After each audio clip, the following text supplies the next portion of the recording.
மின்சார கட்டணம் உயரப் போகின்றதா? இலவச மின்சாரத்தால் நிதி இழப்பு. விஜய் ஆட்சியில் மக்களுக்கு அடுத்த விடாம எல்லாத்தையும் லிஸ்ட் எடுங்க. ஒருத்தரையும் சும்மா விடாதீங்க.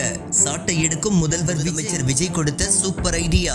வியர்ந்து பார்த்த உயரதிகாரிகள். ரெடியாகும் அல்டிமேட் பட்ஜெட். போயஸ் கார்டனுக்கு மாறும் விஜய். ஜெயலலிதா போல கட்டளை பீடம். மறைந்திருக்கும் ரகசிய காரணம் என்ன? நெற்றியில் இருக்கும் பொட்டு வசியம் செய்யும் மை என பரவும் தகவல். பின்னணியில் கேரள அமைச்சர் விஜய் கையில் டிஃபன் பேக். மணி அடிச்ச உடனே சாப்பாடு. தலைமைச் செயலகமே வியக்கும் வேற லெவல் பங்க்சுவாலிட்டி. தமிழகத்தில் ஆண்டுதோறும் மின் கட்டணத்தை உயர்த்துவதற்கான புதிய வரைவு விதிகளை தமிழ்நாடு மின்சார ஒழுங்குமுறை ஆணையம் தயாரித்துள்ளது. இதன் மூலம் 2031ஆம் ஆண்டு வரை அனைத்து தரப்பு நுகர்வோருக்கும் மின் பயன்பாடு மற்றும் நிலை கட்டணங்கள் ஆண்டுதோறும் உயர வாய்ப்புள்ளதாக தெரிகின்றது. 2022இல் அறிமுகப்படுத்தப்பட்ட பல்லாண்டு மின் கட்டண கொள்கையின் அடிப்படையில் தற்போது 2027 முதல் 2031 வரையிலான அடுத்த 5 ஆண்டுகளுக்கான வரைவு விதிகள் உருவாக்கப்பட்டுள்ளன. தற்போதைய சுழற்சியின்படி 5வது மற்றும் இறுதிக்கட்ட மின் கட்டண உயர்வு வரும் ஜூலை மாதம் அமலுக்கு வரவுள்ளது. வீட்டு உபயோகம், வணிகம் மற்றும் தொழிற்சாலைகள் என அனைத்து தரப்பு நுகர்வோருக்கும் மின் கட்டணம், மின் பயன்பாட்டு கட்டணம் மற்றும் நிலை கட்டணங்கள் ஆண்டுதோறும் உயரக்கூடும். கடந்த 4 ஆண்டுகளாக நுகர்வோர் விலை குறியீட்டின் அடிப்படையில் கட்டணங்கள் மாற்றியமைக்கப்படுகின்றன. இதே முறையை தொடர்வதா அல்லது வருவாய் இழப்பை ஈடுகட்ட புதிய முறையை கையாள்வதா என்பது குறித்து தமிழ்நாடு மின் பகிர்மான கழகம் முடிவெடுக்கும். புதிய 5 ஆண்டுக்கான கட்டண முறைக்கான மனுவை தமிழ்நாடு மின் பகிர்மான கழகம் வரும் நவம்பர் மாதத்திற்குள் மின்சார ஒழுங்குமுறை ஆணையத்திடம் தாக்கல் செய்ய வேண்டும். மனு தாக்கல் செய்யப்பட்ட பிறகு பொதுமக்களிடம் கருத்துக்கள் கேட்கப்படும். அந்த கருத்துக்களின் அடிப்படையில் 120 நாட்களுக்குள் இறுதி முடிவு எடுக்கப்பட்டு 2027 ஏப்ரல் முதல் புதிய மின் கட்டண உயர்வு அமலுக்கு வரும் என்று மின்வாரிய வட்டாரங்கள் தெரிவிக்கின்றன. 5 ஆண்டுகளில் திமுக அரசால் உருவான ஊழல்கள் குறித்தும் அதனால் ஏற்பட்டுள்ள கடன் சுமை குறித்தும் வெளிப்படையாக அறிவிக்கலாமா என்கிற அளவிலும் வெள்ளை அறிக்கை தயாரிப்பது குறித்தும் முதலமைச்சர் விஜய் தலைமையில் ஆலோசிக்கப்பட்டுள்ளது. அதனால் வெள்ளை அறிக்கையை பட்ஜெட் கூட்டத்தொடரில் வெளியாகும் என்று அதிகாரிகள் தரப்பில் எதிர்பார்க்கப்படுகின்றது. அந்த வெள்ளை அறிக்கை வெளியாகும் போது கடந்த காலங்களில் அறிவிக்கப்பட்டுள்ள வெள்ளை அறிக்கைகள் போல எந்த தாக்கத்தையும் ஏற்படுத்தாமல் வெறுமனே சம்பிரதாயத்திற்காக அறிவிக்கப்பட்டதாக இல்லாமல் உண்மையாகவே இதுதான் வெள்ளை அறிக்கை என்கிற ரீதியில் தாக்கத்தை ஏற்படுத்தும் என்று அதிகாரிகள் சொல்கின்றனர். இதற்கிடையே பட்ஜெட் தாக்கல் செய்யவிருப்பதால் அதற்குள் அமைச்சரவை விரிவாக்கம், அமைச்சர்களுக்கான இலாக்கா ஒதுக்கீடு செய்யப்பட வேண்டும். அது குறித்து நேற்று இரவு நீண்ட நேரம் விவாதித்துள்ளார் முதலமைச்சர் விஜய். நிதியமைச்சர் தான் பட்ஜெட் உரையை வாசிக்க முடியும். அதனால் அமைச்சர்களுக்கு இலாக்கா ஒதுக்கீடு செய்வதில் காலதாமதம் செய்யக்கூடாது என்பதால் அது குறித்த விவாதம் ரொம்ப நேரம் நடந்துள்ளது. நிதித்துறையை தம்மிடமே வைத்துக் கொள்ளலாமா அல்லது வேறு ஒருவருக்கு கொடுக்கலாமா என்றும் ஆலோசித்திருக்கின்றார் விஜய். இந்த நிலையில் பட்ஜெட் தாக்கலை எந்த தேதியில் வைத்துக் கொள்ளலாம் என ஆஸ்தான ஜோதிடர் ரத்தன் பண்டிட் வெற்றிவேலிடம் கேட்டிருக்கின்றாராம். அவர் குறித்து தரும் தேதி கவர்னருக்கு அனுப்பி வைக்கப்படும். அதற்கு முன்னதாக மேலும் பல அமைச்சர்களின் பதவியேற்பும் மொத்தமாக இலாக்கா ஒதுக்கீடும் நடக்கும் என்று எதிர்பார்க்கப்படுகிறது. அரசு கஜானாவை காலி செய்துவிட்டு போயிருப்பதாகவும் என்ன இருக்கிறது என்ன இல்லை என்று போய் பார்த்தால் தெரியும் என்று பதவியேற்பில் கர்ஜித்தார் முதலமைச்சர் விஜய். மேலும் திமுக ஆட்சி குறித்த வெள்ளை அறிக்கை வெளியிடப்படும் என்றும் தெரிவித்தார்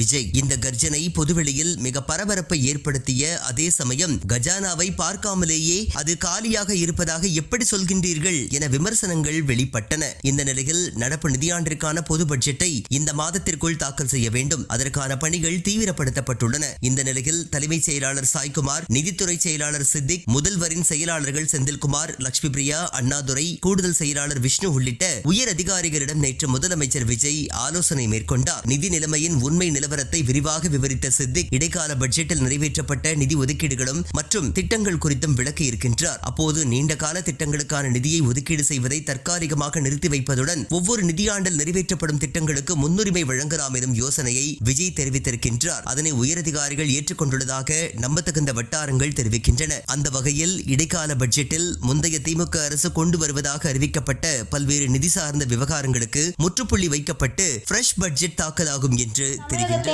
புதிய முதலமைச்சராக பொறுப்பேற்றுள்ள ஜோசப் விஜய் தனது தற்போதைய ECR நீலாங்கரை இல்லத்திலிருந்து சென்னை போயஸ் கார்டன் பகுதிக்கு குடிபெயர திட்டமிட்டுள்ளதாக சொல்லப்படுகிறது. தமிழக முதல்வராக விஜய் பதவியேற்ற நாள் முதல் நீலாங்கரை வீட்டிலிருந்து தலைமைச் செயலகத்திற்கு தினமும் வந்து செல்கிறார். இதனால் முதல்வரின் கான்வாய் வரும்போது ஒவ்வொரு சிக்னலிலும் மக்கள் நிறுத்தப்பட்டு அவரது கான்வாய் சென்ற பிறகு மற்ற வாகனங்கள் செல்ல அனுமதிக்கப்படுகிறது. இதனால் இந்த வழித்தடத்தில் உள்ள மக்கள் கடுமையாக பாதிக்கப்படுகிறார்கள். விஜய்க்கு தனது வாகனத்தால் பொதுமக்கள் பாதிக்கப்படக்கூடாது என்ற எண்ணம் உள்ளது. ஆனால் புரோட்டோகால் என்பதால் இந்த டிராபிக் பிரச்சனையை தீர்க்க முடிவு செய்துள்ளார். அதன்படி ECR நீலாங்கரை நீலாங்கரை இல்லத்திலிருந்து சென்னை போயஸ் கார்டன் பகுதிக்கு குடிபெயர திட்டமிட்டுள்ளதாக சொல்லப்படுகிறது. நிர்வாக வசதி, போக்குவரத்து சிக்கல் மற்றும் பாதுகாப்பு காரணங்களுக்காக இந்த முக்கிய முடிவு எடுக்கப்பட்டுள்ளதாகவும் தகவல்கள் வெளியாகியுள்ளன. முன்பு எம்எல்ஏவாக போட்டியிட்டதால் பெரம்பூருக்கே அவர் மாற்றலாகி வருவதாக சொன்ன நிலையில் தற்போது போயஸ் கார்டனுக்கு விஜய் வருவதால் மீண்டும் அதிகார மையமாகிறதா போயஸ் கார்டன் என்ற கேள்வி எழுந்துள்ளது. தலைமைச் செயலகத்திற்கு மிக அருகில் இருப்பதால் அவசர காலங்களில் விரைந்து செயல்பட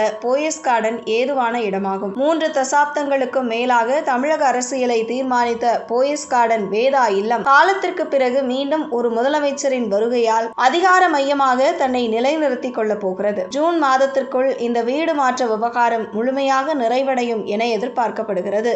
அரசியல் என்றாலே வெள்ளை வேட்டி சட்டை என்ற நிலையில் அதை மாற்றி விஜய் தினமும் ஒரு கம்பெனியின் CEO போல் கோட் சூட் அணிந்து வருவதன் பின்னணி என்ன என்பது மக்கள் மத்தியில் வியப்பை ஏற்படுத்தியுள்ளது. தமிழக அரசியலில் விஜய் என்ற ஒற்றை மனிதரின் வருகை பல ஆண்டுகளாக தேங்கி கிடந்த அரசியல் சமன்பாடுகளை அடியோடு மாற்றியமைத்திருக்கிறது. குறிப்பாக அவர் சட்டசபைக்கு கோட் சூட் அணிந்து வந்த விதம் வெறும் ஆடை அலங்காரமாக மட்டும் பார்க்கப்படாமல் ஒரு பெரும் அரசியல் குறியீடாகவே பார்க்கப்படுகிறது. இது ஒரு நிறுவனத்தின் CEO போன்ற தோற்றத்தை அளிப்பதாக பலரும் கருத்து தெரிவித்து வருகின்றனர். கட்சி நிகழ்ச்சிகளுக்கு தனது வழக்கமான உடையில் வரும் விஜய் அரசு சார்ந்த இடங்களுக்கு கோட் சூட் அணிந்து வருவது மக்கள் மத்தியில் புதிய ஒரு வரவேற்பை பெற்றுள்ளது. இனி வரும் காலங்களில் தமிழக அரசியலின் களம் விஜய் வர்சஸ் உதயநிதி என்ற திசையை நோக்கி நகரப்போவது உறுதி என அரசியல் நோக்கர்கள் கூறுகின்றனர். சமூக வலைதளங்களின் தாக்கம் இந்த தேர்தலில் முன் எப்போதும் இல்லாத அளவுக்கு அதிகரித்துள்ளது. பூ கட்டும் பெண்மணி முதல் இட்லி விற்கும் பாட்டி வரை அனைவரும்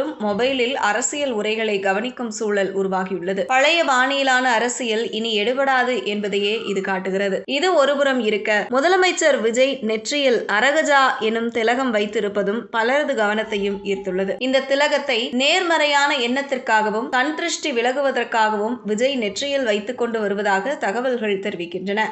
தமிழகத்தின் முதல்வராக 10ஆம் தேதி பொறுப்பேற்ற விஜய் 11ஆம் தேதி முதல் தொடர்ந்து சட்டசபைக்கு வந்து செல்கிறார். அங்கு அவர் அரசு ஊழியர்கள் போல் மதிய உணவையும் எடுத்துக்கொண்டு வந்து அங்கேயே சாப்பிடுவது வியப்பில் ஆழ்த்தியுள்ளது. பதவி ஏற்றது முதலே கருப்பு நிற கோட் சூட்டுடன் தலைமைச் செயலகத்திற்கு விஜய் வந்து செல்கிறார். இந்த நிலையில் நிதிநிலை குறித்து வெள்ளை அறிக்கை திமுக அரசின் பழைய திட்டங்களை தொடர்வது குறித்தும் அதிகாரிகளுடன் ஆலோசனை நடத்தினர். தலைமைச் செயலகத்திற்கு வரும்போது விஜய் மதிய உணவையும் கொண்டு வந்து விடுகிறாரா? ஒரு அரசு ஊழியர் போல் அவர் அங்கேயே அமர்ந்து மதிய உணவையும் சாப்பிட்டார். விஜயின் இந்த செயல்களை பார்த்து தலைமைச் செயலக ஊழியர்கள் ஆச்சரியத்தில் ஆழ்ந்துள்ளனர். ஏற்கனவே பதவியேற்பு விழாவில் அங்கிருந்த டேபிளை விஜய் தூக்கி கொண்டு சென்றது தமிழக மக்களை வியப்பில் ஆழ்த்தியது குறிப்பிடத்தக்கது. விஜய் தனது உணவாக பின்வரும் வகையில் உட்கொள்கிறார் என தகவல் கிடைத்துள்ளது. காலை உணவாக இட்லி, முட்டை, பழங்கள் மற்றும் உடனடி ஆற்றல் தரும் இளநீர் ஆகியவற்றை முதலமைச்சர் விஜய் சாப்பிடுகிறார். மதிய உணவாக அரிசி சாதம், காய்கறிகளுடன் புரதச்சத்து நிறைந்த சிக்கன்